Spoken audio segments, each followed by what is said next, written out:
started digging around it, brushing away the mud, pulled it out, and there was this giant stone head. For nearly 4,700 years, a secret lay buried in the sands of Egypt. One of its earliest pharaohs may have towered over 6 feet, a giant in a land of average men barely 5.5. As the remains were associated with the first king of the 3rd dynasty, he's known as Sa-Nakht, the giant pharaoh. Scientists followed the bones, expecting routine anatomy, but what they uncovered was far stranger. And the skeleton's story doesn't end there. What it reveals next could rewrite history. A giant among pharaohs. When modern researchers returned to the tomb at Beit Khalaf, what they found was more than just bones. It was a puzzle that refused to fit the ordinary. The skeleton belonged to a man unlike any other in his era, a figure whose height alone set him apart. Measuring over 6 feet, he towered above a population where most men barely reached 5'6", and his long limbs hinted at a body shaped by forces beyond simple genetics. The tomb's occupant was likely Sa-Nakht, a pharaoh of Egypt's early 3rd dynasty, reigning around 2700 BCE. This was a formative period in Egyptian history, when kingship itself was still taking shape in stone, ceremony, and ideology. Sa-Nakht's burial was not hidden or incidental. It was deliberately constructed, signaling importance, reverence, and status. Yet the proportions of his skeleton told a story at odds with what archaeology had long assumed about rulers of the Old Kingdom. The bones revealed signs of exuberant growth, patterns consistent with what modern medicine calls gigantism, a condition caused by excess growth hormone. It was a disorder so rare that, even today, it alters the lives of those it touches in dramatic ways. For Sa-Nakht, it may have shaped how he moved, how he aged, and even how he occupied power. And yet, in death, he was honored with full royal rights, suggesting that his exceptional stature did not diminish his authority. It may even have reinforced it. Every measurement, every observation deepened the mystery. How did a body built so far beyond the norm navigate the rigid rituals of early Egyptian kingship? How did society perceive a ruler whose form exceeded the symbolic ideals of balance, proportion, and order? And crucially, what does this reveal about the realities of human biology, power, and society in a world we often think of as distant and unchanging? The skeleton that didn't fit the picture. The story begins not with a name, a crown, or a dynasty, but with a set of bones pulled from the ground at Beit Khalaf in the early 1900s.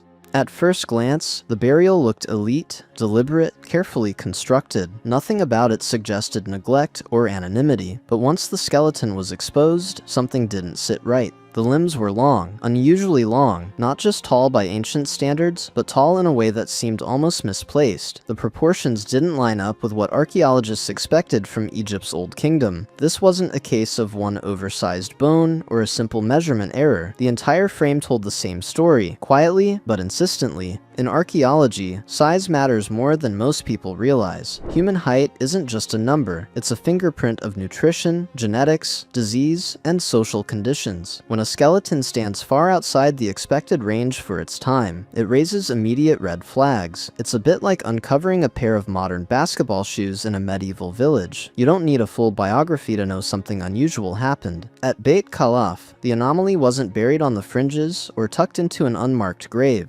This skeleton lay in a tomb, built for someone important, someone whose burial followed established rituals, someone who mattered enough for care, planning, and resources to be spent long after death. That combination made the find especially puzzling. Extreme physical difference often leaves traces of social exclusion, especially in ancient contexts. Yet here, there was no sign of marginalization, no evidence that this individual had been hidden away or treated as an embarrassment. Instead, the burial suggested recognition and status. For decades, that tension lingered unresolved. The bones were noted, measured, and then largely set aside as archaeology moved on to other questions. The tools of the time could document size, but they couldn't fully explain it. What caused this body to grow so far beyond its world? And why did that difference leave no obvious scar on how the person was treated in death? And so, the question extended from how tall this man was, to a debate about who could afford such a burial. A pharaoh in the ground, Sa-Nakht, and a puzzling royal burial.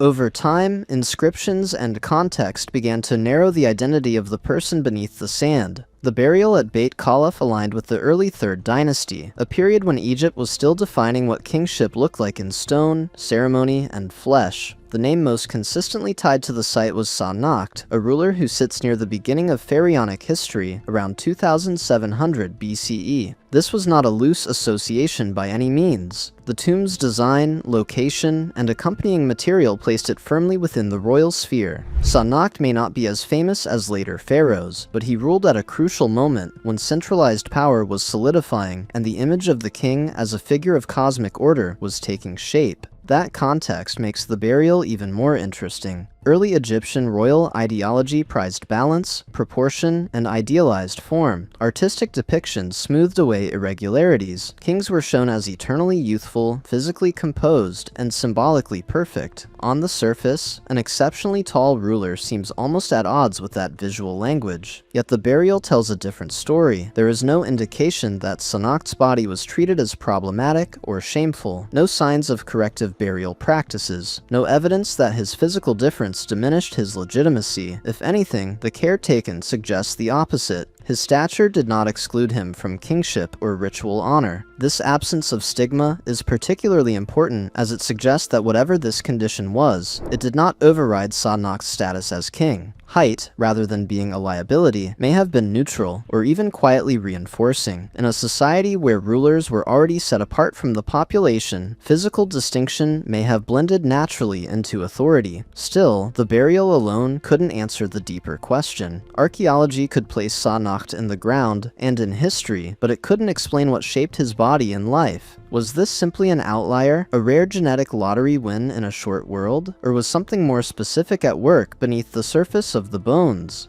If Sa-Nakht was treated like a legitimate king in death, science needed to explain what made his body so different in life.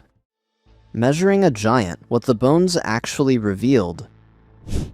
An explanation began to take shape much later, when researchers returned to the skeleton with new tools and new questions. This time, the focus wasn't just descriptive, but also diagnostic. Estimating height from ancient remains requires something more than just guesswork. Long bones, especially those in the legs, scale predictably with stature. By measuring their length and comparing them to well-established biological models, scientists can reconstruct a person's height with surprising accuracy. It's less like guessing and more like reverse engineering a structure from its beams. When Sa-Nakht's bones were remeasured using modern methods, the results stood out immediately. The estimated height came in at around 6 feet, 1.5 inches. In a world where the average adult male stood roughly 5'6", that difference wasn't subtle, it was dramatic. To put it in perspective, Sa-Nakht would have stood taller than most Egyptian pharaohs who came centuries later, including Ramesses II. This wasn't just tall for his time, it was exceptional by almost any ancient standard. But height alone doesn't tell the whole story. The bones showed signs of what specialists call exuberant growth. The proportions weren't just scaled up evenly. Certain features suggested prolonged exposure to growth hormone, continuing beyond the normal window of adolescence. This is where medicine enters the picture. In modern terms, gigantism occurs when the body produces too much growth hormone during childhood or adolescence, often due to a benign tumor in the pituitary gland. It's like a stuck accelerator pedal, pushing growth forward long after it should naturally slow. Researchers were careful here. Ancient diagnoses must always be tentative. Soft tissue doesn't survive, and not every tall individual had a hormonal disorder.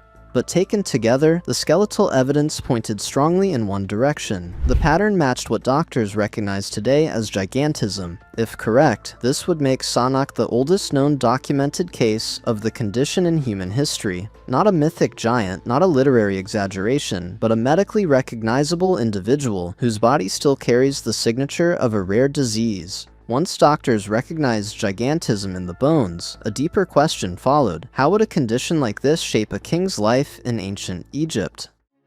Living large in the Old Kingdom, health, power, and perception.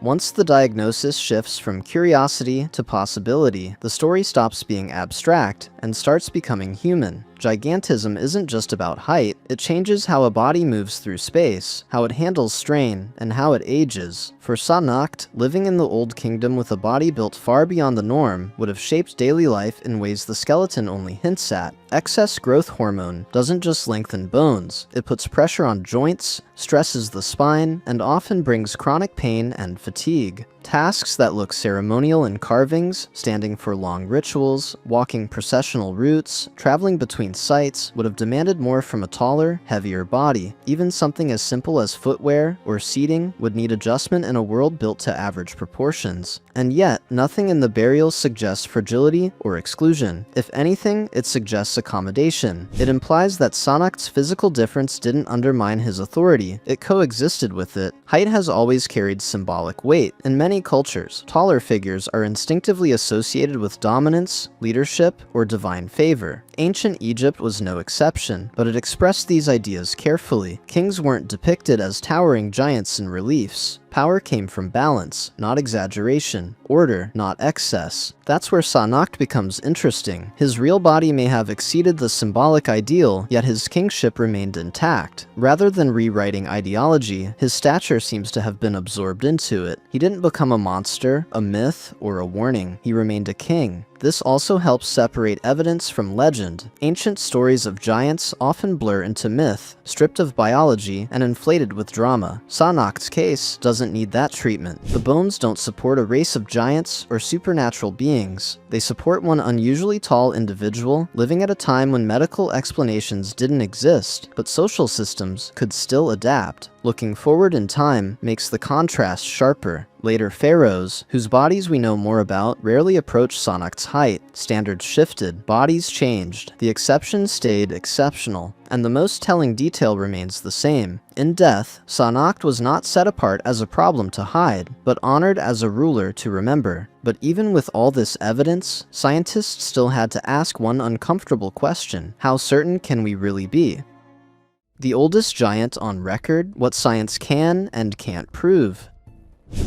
This is where the story tightens. Paleopathology, the study of ancient disease through bones, is powerful, but it isn't magic. There are no scans of soft tissue, no blood tests, no medical records waiting in the sand. Every conclusion rests on patterns, probabilities, and comparison. Researchers have to rule things out before they diagnose. Could Sa-Nakht simply have been naturally tall, a statistical outlier with no underlying disorder? It's possible. Height varies, even in constrained populations. But that explanation struggles to account for the specific growth patterns seen in the bones. Natural tallness tends to preserve proportion. Sa-Nakht's skeleton doesn't fully do that. Other growth-related conditions have been considered, but they don't match as cleanly. What keeps pulling scientists back to gigantism is the combination of extreme height, bone structure, and prolonged growth beyond the expected developmental window. It's not one clue, it's the convergence of many. That's why the claim is careful, but confident. Sa-Nakht is presented as a probable medical case, framed with caveats and supported by anatomy. In that context, calling him the oldest documented case of gigantism becomes less sensational and more precise.